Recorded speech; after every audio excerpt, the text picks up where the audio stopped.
Dusk has a way of playing tricks on your eyes. Distances get weird, shapes start to melt into each other, and tracking movement becomes a real challenge. We were moving along a road, scattered buildings on either side, when we came up on an old bus stop. It was just a simple metal shelter, the glass panels cracked, a faded bench inside. It looked completely abandoned, but it created a choke point, forcing the road to narrow. That meant it demanded our attention.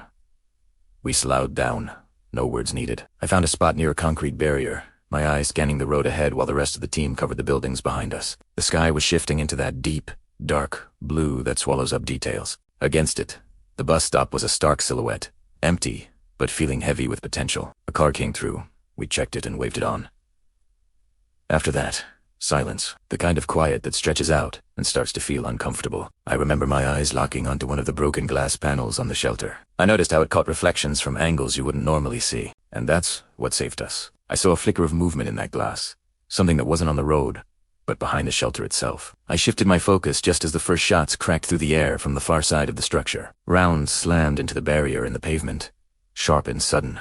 We hit the deck, immediately returning fire toward the edges of the shelter and the shadows it cast. The fight was close, intense, and fast. They were so near we could hear their gear shifting, their feet scraping on gravel. I leaned out, fired a few controlled bursts at the shapes I could make out between the support beams, then pulled back as return fire zipped past, the air filled with the smell of dust and hot metal. Then they tried to split our focus. Fire opened up from a second position, a doorway across the road from the bus stop. We had to adjust, shifting our positions carefully, covering each other's moves. The radio was calm, just short, clipped updates keeping everyone locked in sync. The pressure was on, but then it stalled. Our return fire was making them move, and every time they moved, they gave up their advantage. The shots from behind the shelter grew scattered, less coordinated. Then the doorway across the road went quiet. The whole roadside fell into a tense silence. We held our positions, probably longer than we needed to. But experience teaches you that dusk is the perfect time to make a second mistake. When we finally pushed forward, it was slow and deliberate.